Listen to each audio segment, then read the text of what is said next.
నమస్తే, this is Saurya. Welcome to our channel. ఈ రోజు మనతో పాటు మూవీ అనలిస్ట్ అప్పాజీ గారు ఉన్నారు. వారితో మాట్లాడతాం. నమస్తే సార్. నమస్తే సౌర్య. సార్, అఖండ 2 ప్రళయం విలయం బాక్సులు బద్దలవుతాయి, థియేటర్లు స్క్రీన్లు చిరిగిపోతాయి. ఇది ఉంది ప్రేక్షకులందరికీ కూడాను. అండ్ ఇంకొన్ని గంటలు మాత్రమే రిలీజ్ అవ్వడానికి ఉంది. అయితే తెలంగాణలోని ఇంకా బుకింగ్స్ ఓపెన్ అవ్వలేదు అని చెప్పేసి ఒకటి ఉంది. ఇదొకటి. అండ్ వన్ మోర్, సినిమాకి సంబంధించి ఆ హిట్ అనే దానికి ముందు కొంచెం ఏవో డివోషనల్ గా కూడా కొన్ని పూజలు చేయడం జరిగింది అని చెప్పేసి ఒకటి విన్నాము. సో మీరేమంటారు? అండ్ యుఎస్ లోని షోకి కూడా స్టార్ట్ అయిపోయింది ఆల్మోస్ట్ అని అంటూ ఉన్నారు. So what is your opinion?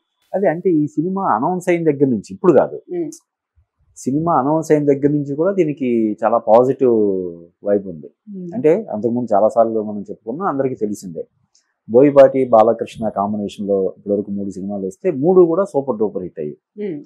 So 3 సినిమాల తర్వాత, అంటే ఒక హ్యాట్రిక్ తర్వాత ఇంకో హ్యాట్రిక్ కి శ్రీకారం చుట్టడం కోసం అన్నట్టుగా ఈ సినిమా అనౌన్స్ అయిన దగ్గర నుంచి కూడా అందులోనూ ఇది సీక్వెల్, 3వ సినిమాగా వచ్చి అఖండ విజయం సాధించినటువంటి అఖండ సినిమాకి సీక్వెల్ గా వస్తున్న సినిమా కావడం వల్ల కూడా ఈ సినిమాకి ముందు నుంచి కూడా చాలా అంచనాలు ఉన్నాయి. ఇక తర్వాత ఈ సినిమాకి సంబంధించి వచ్చిన ప్రతి అప్డేట్ కూడా అంచనాలని రెట్టింపు చేసేలాగా ఉన్నాయి. మధ్యలో 1-2 అప్డేట్స్ ఏమైనా కొంచెం ఆ రేంజ్ లో లేదు అని అనిపించేయేమో తప్ప, ఓవరాల్ గా ప్రతి అప్డేట్ కూడా సినిమా పట్ల అంచనాలు రోజు రోజుకు పెంచేలాగా చేశారు. దట్టు ఈ సినిమాతోటి మన నందమూరి బాలకృష్ణ గారు రెండో అమ్మాయి తేజస్విని మొదటిసారి అఫీషియల్ గా ప్రొడ్యూసర్ గా, అంటే ఆచంట గోపి వీళ్ళతో పాటు ఈ సినిమాని తను కూడా కలిసి ప్రొడ్యూస్ చేస్తుంది. అఫీషియల్ గా ప్రొడ్యూసర్ గా ఉంది. అందువల్ల కూడా ఈ సినిమా మీద విపరీతమైన అంచనాలు. ఇంకా తమన్ బ్యాక్గ్రౌండ్ స్కోరే కాదు, తమన్ స్పీచెస్ రిలీజ్ ఈవెంట్ లో కానీ వేరే ఎక్కడ మాట్లాడినా కూడా ఇంక బాక్సులు బద్దలైపోతాయి అన్నట్టుగా ఆయన చెప్తున్నాడు. అంటే జనరల్ గా ఏదైనా ఒక సినిమాకి ఫస్ట్ ఆడియన్ ఎవరంటే మ్యూజిక్ డైరెక్టర్. ఎందుకంటే ఆ సినిమా సంబంధించి మొత్తం అంతా అయిన తర్వాత, ఎడిటింగ్ అయిన తర్వాత ఆర్ఆర్ చేయడానికి అందిస్తారు. అంటే దానికి ముందు డైరెక్టర్ లేదంటే వీళ్ళు చూసుకున్నా కూడా, అంటే వీళ్ళు ముందు నుంచి సినిమాని స్టోరీని కన్సీవ్ చేసుకోవడం దగ్గర నుంచి దాన్ని స్టోరీ బోర్డ్ అని, షార్ట్ డివిజన్ అని, అదని ఇదని చేసిన తర్వాత డైరెక్టర్కి జడ్జిమెంట్ ఉండొచ్చు, ఉండకపోవచ్చు. అంతే కదా. దాన్ని లవ్ చేసి 1-10 సార్లు డిస్కస్ చేసుకుని బాగా వచ్చింది, భలే వచ్చింది అనుకుని వాళ్ళకి జడ్జిమెంట్ అనేది లేకుండా అయిపోద్ది. సినిమా బాగా వచ్చినా బాగా రాకపోయినా కూడా వాళ్ళు దాన్ని విపరీతంగా ప్రేమించేస్తారో తెలియదు.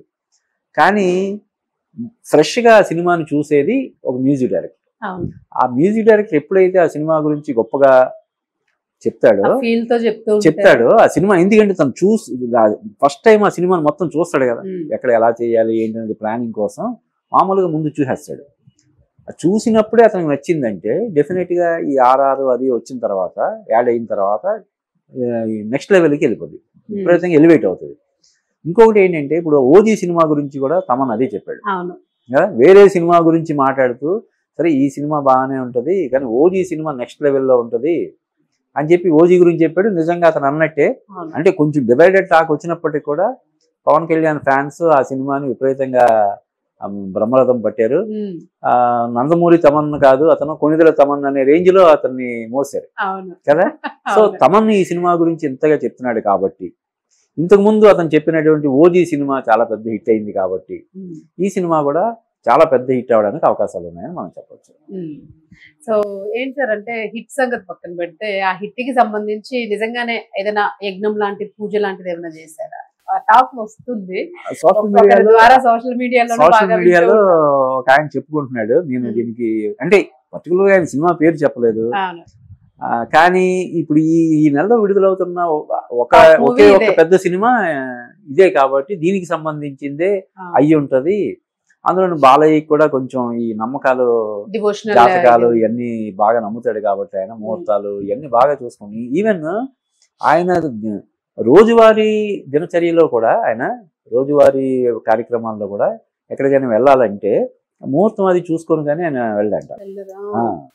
ఇప్పుడు ఏదైనా ఓపెనింగ్ గానో లేకపోతే ఇంకొకటి మీటింగ్ గానో ఏదైనా ఉంటే కూడా, ఈవెన్ షూటింగ్ వెళ్ళడానికి కూడా ఆయన ముహూర్తం అది చూసుకొని వెళ్తుంటాడని చెప్తుంటారు. కాబట్టి అంతగా దేవుడి పట్ల నమ్మకం కలిగినటువంటి బాలయ్య ఈ సినిమా కోసం వీళ్ళు చేయిస్తామన్న హోమానికి ఆయన సరే చేయించుకోండి అని చెప్పి ఉండొచ్చు. కాబట్టి అంటే జనరల్ గా ఒక సినిమా సక్సెస్ అవ్వాలని హోమం చేయడం వల్ల డెఫినెట్ గా హిట్ అవుతుంది అంటే ప్రతి సినిమాకి చేస్తారు కదా, హోమాలు చేస్తారు కదా. ఇప్పుడు ఎలాగైతే ప్రీ రిలీజ్ ఈవెంట్ లేకపోతే ఆడియో రిలీజ్ ఫంక్షన్ ఎలాగ చేస్తారో అలాగా అంటే ఈ సినిమా పబ్లిసిటీ కోసం ఖర్చు పెట్టే ఖర్చుతో బడ్జెట్ తో పోల్చితే ఇది హోమం చేయడం అనేది పెద్ద అంత ఖర్చుతో కూడుకున్నది ఏం కాదు కదా. కాబట్టి ప్రతి సినిమాకి అలా చేయిస్తారు. ఇంకా చెప్పాలంటే హోమం అనే కాదు, ప్రతి సినిమా ఓపెనింగే ముహూర్తంతో కదా ఓపెనింగ్. ముందు పంతులు గారి దగ్గరికి వెళ్ళి ఇప్పుడు ఏం చేస్తున్నారంటే ఒకప్పుడు మామూలుగా పలానా రోజు మంచి రోజు చేసుకోండి అని చెప్పేవాళ్ళు. ఇప్పుడు అలా కాకుండా డైరెక్టర్ది ప్రొడ్యూసర్ది జాతకాలే తీసుకొని వాళ్ళ నక్షత్రాలు దానికి సూట్ అయ్యే విధంగా పెడుతున్నారు.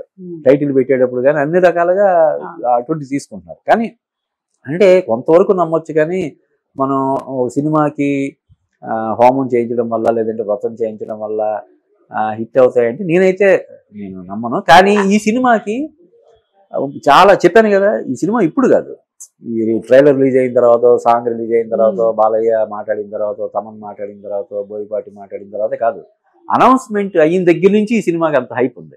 కాబట్టి ఇది డెఫినెట్ గా హిట్ అవుతుంది. కాకపోతే వీళ్ళందరూ కష్టం ఒక యజ్ఞంతో తీసేస్తే కాదు, అయిన తర్వాత ఎవరైతే ఇప్పుడు నేను హోమం చేశానని చెప్పుకుంటున్నాడు అతన్ని ఆపడం చాలా కష్టం అయిపోద్దని విలయం ప్రళయం అక్కడ స్టార్ట్ అవుతుంది. బట్ ఇది అంటే 100% హిట్ అయ్యే సినిమాగా ఇది అనిపిస్తుంది. ఎందుకంటే అంతకుముందు మనం చెప్పుకున్నాం ఈ సినిమాకి దాదాపుగా 300 కోట్ల రూపాయలు బిజినెస్ అయింది. ఒక సీనియర్ హీరోకి 300 కోట్ల రూపాయల బిజినెస్ అంటే అది మామూలు విషయం కాదు కదా. అంటే అన్ని కలిపి శాటిలైట్, ఓటీటీ, హిందీ, అది ఇది అన్ని కలిపి థియేటర్ అన్ని కలిపి 300 కోట్లు 300 కోట్ల రూపాయల బిజినెస్ అయ్యిందంటేనే ఈ సినిమాకి ఎంత పాజిటివ్ టాక్ ఉందన్నది మనకు తెలుస్తుంది. అంటే ఎవరైనా ఒక 5 కోట్లు 10 కోట్లు 20 కోట్లు ఖర్చు పెట్టి ఒక ఏరియా తీసుకుంటున్నారంటే వాళ్ళు ఎన్ని ఎంక్వైరీలు చేస్తారు కదా. ఒక సినిమా ఏంటంటే ఏ ఒక్కరితోటో లేదంటే ఇప్పుడు డైరెక్టర్ బోయపాటి సీనే కాదు, బోయపాటి సీన్ దగ్గర డైరెక్షన్ డిపార్ట్మెంట్ ఉంటుంది, సినిమాటోగ్రఫీ వాళ్ళు ఉంటారు, ఎడిటింగ్ ఉంటుంది, కొన్ని వందల మంది పనిచేస్తేనే ఒక సినిమా. కాబట్టి బాగా వస్తుందా లేదన్నది షూటింగ్ టైంలోనే తెలిసిపోద్ది కదా. లేకపోతే అంతగా లేదు అనేది టాక్ స్ప్రెడ్ అయిపోద్ది. ఇట్స్ లైక్ ఏ స్మెల్ అనమాట, బ్యాడ్ ఆర్ గుడ్.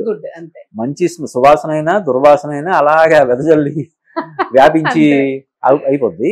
కానీ ఈ సినిమాకి ముందు నుంచి కూడా విపరీతమైనటువంటి పాజిటివ్ టాక్ ఉంది. అది మనం నువ్వు అన్నట్టు ఇంకొన్ని గంటల వ్యవధిలో మనకి అది తెలిసిపోద్ది. సార్ అలాగే వన్ మోర్, ఇప్పుడు యుఎస్ లో కూడా సో ఇక్కడ ఎలాగో ఇండియాలోని మాస్ ఫ్యాన్స్ ఉన్నారు, బాలయ్య ఫాలోయింగ్ ఆల్మోస్ట్ 70% వాళ్ళే ఉంటారు. ఖచ్చితంగా హిట్ అంటారు, ఒప్పుకోరు, హిట్ చేస్తారు, హిట్ అవ్వాల్సిందే. యుఎస్ సంగతి ఏంటి? యుఎస్ పీపుల్ ఇప్పుడు అక్కడ రిలీజ్ విషయంలో కూడా సో ఎంట్రీ ఎట్లా ఉంది ఏంటి అన్నది కొన్ని గాసిప్స్ వస్తూ ఉన్నాయి.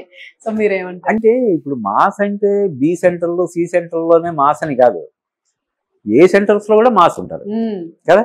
ఏలో కూడా మాస్ ఉంటారు, మల్టీప్లెక్స్ లో కూడా ఉంటారు, ఓవర్సీస్ లో కూడా ఉంటారు. అంతకుముందు బాలయ్య సినిమా నాకు కరెక్ట్ గుర్తు రావట్లేదు కదా, ఏదో ఒక సినిమాకి అక్కడ అమెరికాలోనో లేదంటే లండన్ లోనో ఎక్కడో విపరీతంగా చించేసి నాన్న అడావిడేది చేస్తే పోలీసులు వచ్చి దాన్ని ఏంట్రా బాబు అంటే వాళ్ళకి తెలియదు కదా ఇటువంటి ఇలాగే థియేటర్లో నానా తెలియదు కదా, వాళ్ళు ఏం జరిగిపోతుంది ఏంటని కంగారు పడి వచ్చి దాన్ని షోని ఆఫ్ చేశారు. మరి వాళ్ళందరూ హైలీ ఎడ్యుకేటెడ్ కదా, అందరూ లక్షల్లో కోట్లలో జీతాలు తీసుకుంటున్న వాళ్ళే కదా. కాబట్టి ఇక్కడ మాస్ అంటే మల్టీప్లెక్స్ అనో లేకపోతే బి సెంటర్ సి సెంటర్ అనే కాదు, అంతా బాగుంటే సినిమా అది.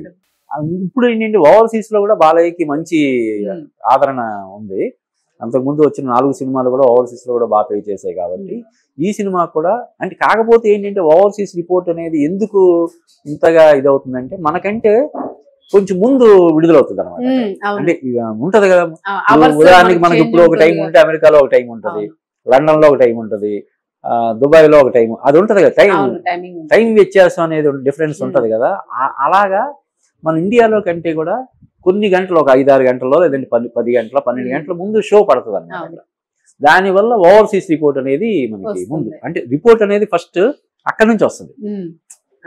సో అలా చూసినా కూడా ఇప్పుడు ఈ ఓవర్సీస్ లో కూడా ఈ సినిమాకి మంచి హోప్స్ ఉన్నాయి, మంచి ఎక్స్పెక్టేషన్స్ ఉన్నాయి. కాబట్టి ఓవర్సీస్ తో స్టార్ట్ అయినటువంటి పాజిటివ్ ట్రాక్ మొత్తం వరల్డ్ అంతా కూడా స్ప్రెడ్ అయ్యి ఇది చాలా పెద్ద విజయం సాధించాలని మనం మనస్ఫూర్తిగా కోరుకుందాం. తప్పకుండా సార్. Thank you sir.